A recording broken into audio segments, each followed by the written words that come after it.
finally waking up, dear? Such a little sleepyhead you are. I had to carry you all the way through the forest, and not once did you open your eyes. Scared me half to death, you did. Not much exciting goes on in the little woods around my cottage, and so finding a body was certainly not how I expected to spend my afternoon. You must have gotten rather lost to wind up all the way out here, but I was able to feel your pulse, and I could see your chest rising with your breaths. So I knew that at the very least you were not beyond saving, though I do know how to provide CPR had it become necessary. Still, it was not easy bringing you all the way back here. I'm stronger than I look, but not that strong. It's times like these that I'm so grateful for my spell book, or else I'd probably still be dragging you through the grass. What happened to you? Oh, of course, pardon me. I've been told that I have a habit of rambling, and here you are, probably so confused. Well, to be honest with you, I am not so sure. I simply found you like that, passed out on the forest floor with your face pressed into the dirt. Quite the startling sight, if you ask me. I was on my way to harvest mushrooms when I stumbled upon you, and I knew that it would have been irresponsible had I left you there like that. Not with the wild animals and goodness knows what else. I like to think I live in a rather peaceful forest, but nature herself can be brutal. So, while I'm certainly no doctor, I figured the least I could do is bring you back to my home and look you over. It's not like you seem too terribly injured either. No bite marks or scratches or any bleeding really at all. So, I suspect what might have happened is that you might have gotten into something that you shouldn't have. Berries, perhaps, or maybe the very mushrooms that I was going to harvest. They're rather poisonous, after all. Something that would not settle well with your poor tummy. It's rather irresponsible to be eating things that you are unfamiliar with, you know. People study for years to be able to forage safely. So much as a tiny detail in the shape of a leaf can be the difference between a delicious dessert and an early death. So, promise me that after today you will be a bit more careful. Your life is too valuable to be throwing it away on silly decisions.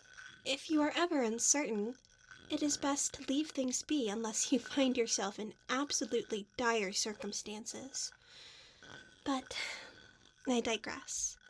I'm already in the process of preparing you a potion that should settle your stomach and negate any poison that may be lingering in your body.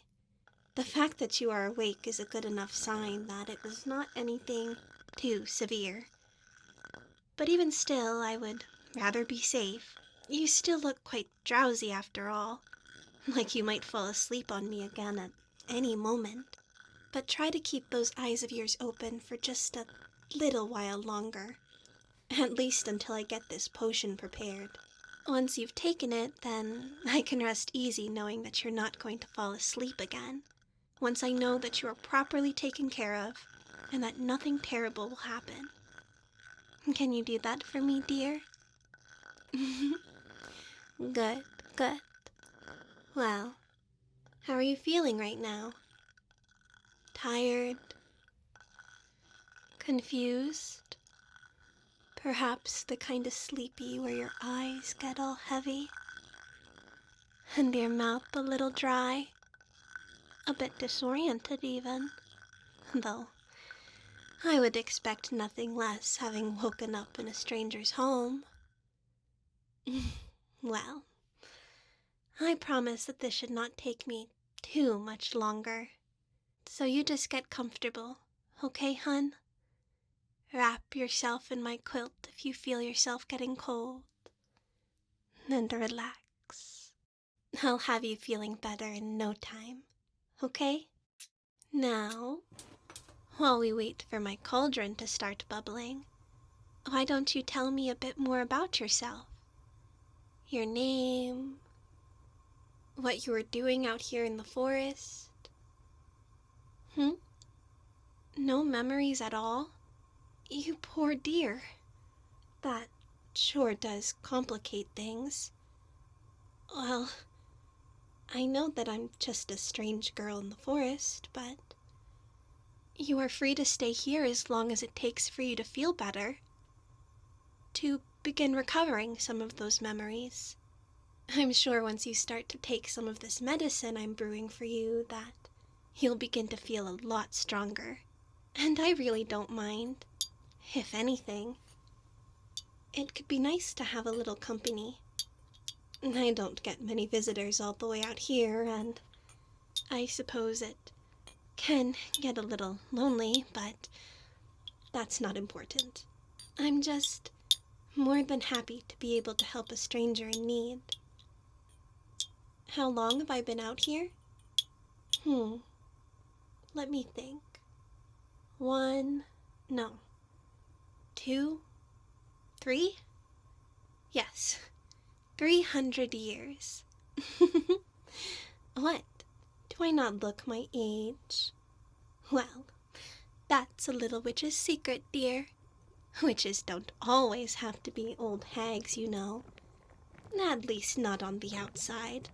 I suppose there's no remedy for an old soul. Not like it's a particularly bad thing. I discovered witchcraft at the beginning of the 18th century when I was just a little girl.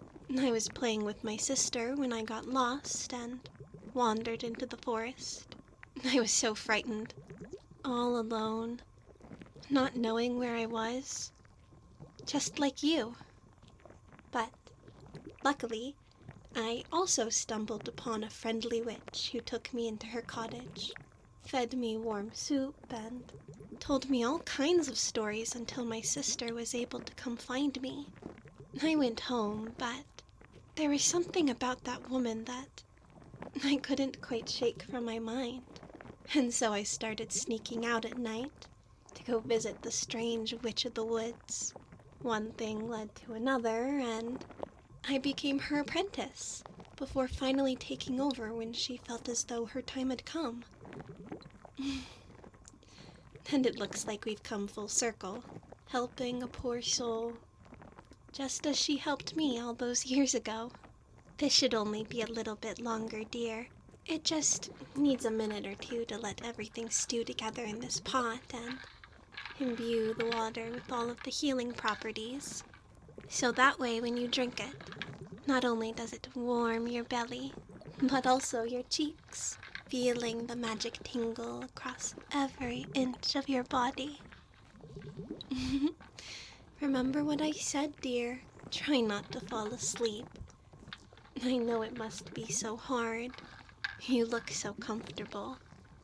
But please hold out just a little longer for me. I promise you will have the sweetest slumber of your life. If you just let me finish. Potions are my specialty. I've been studying the flora of this forest for years and years and years. I've perfected every recipe.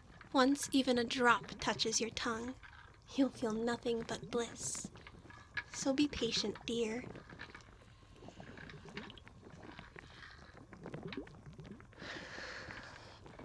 Oh my. Well, now I'm just teasing you. I didn't realize just how sleepy I'd gotten myself. And I haven't even accomplished any of the tasks I'd set out to do. I thought perhaps I could fetch the mushrooms once you were all taken care of and settled in, but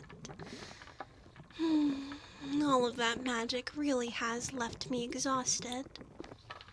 So maybe it's nap time instead. What do you think, dear? I unfortunately only have the one bed, but you wouldn't mind sharing, would you? I think there's plenty of space for us both, but I can always take the chair if that would make you more comfortable. Well, only if you don't mind. Here, the potion's all done. Let me just pour a little into this vial, and it should be all good to go. But I'll come to you. I don't want you straining after everything you've been through today. Here you go, dear. Take a nice, big sip for me. Make sure to get every drop that you can. Good. How does that feel?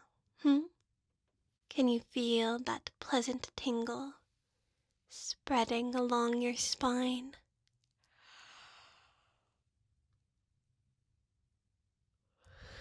Oh, pardon me. Well, now that that's taken care of, I suppose it would be all right for us both to get a little rest. Let your mind recover and let my mana replenish. There's always time to figure out what to do with you when you wake. There we go. Nice and comfy. It's been so long since I've shared this bed with anyone. After a long day, my teacher would let me curl up against her and she would play with my hair. It would always soothe me, no matter how difficult of a day I'd had.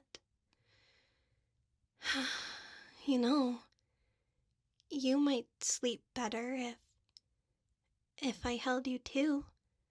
I just know that it always helped me when I was feeling bothered by something, and this must be so much for you to process, not having your memories and all. So, I would love to help you feel a little more comfortable, if you'd let me. Help you feel a little safer. Because you are safe. Nothing is going to hurt you. As long as you are here, under my roof, in my arms even. I will do everything in my power to take care of you. Because it's my job to take care of these woods, now that my teacher is gone. And maybe one day, I'll find someone to teach as well. Not to put that kind of pressure on you right now. Though, I just can't help but think that there's a sort of destiny in these woods. Few ever journey within, and those that do seem to be called to some higher purpose. So, I can't help but wonder if you were called to me, to the very place the universe knew that I would find you, because our souls were fated to meet. But we can discuss that more when you have your memories back. It would not feel right for me to even entertain the idea of you becoming my apprentice when you do not even know what you would be giving up. So, until then, let's just stay like this, okay? It's all right for you to close your eyes now, dear. I can feel your energy waning. You are so strong for me, fighting back the exhaustion that must have been so overwhelming. But it's okay now. It's safe to rest. You don't have to fight anymore. I've got you. And so everything is going to be all right. Okay? Rest easy, dear. Nothing else matters right now.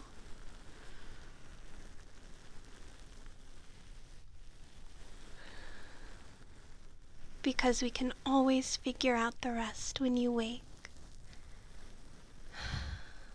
Good night, and I'll see you soon.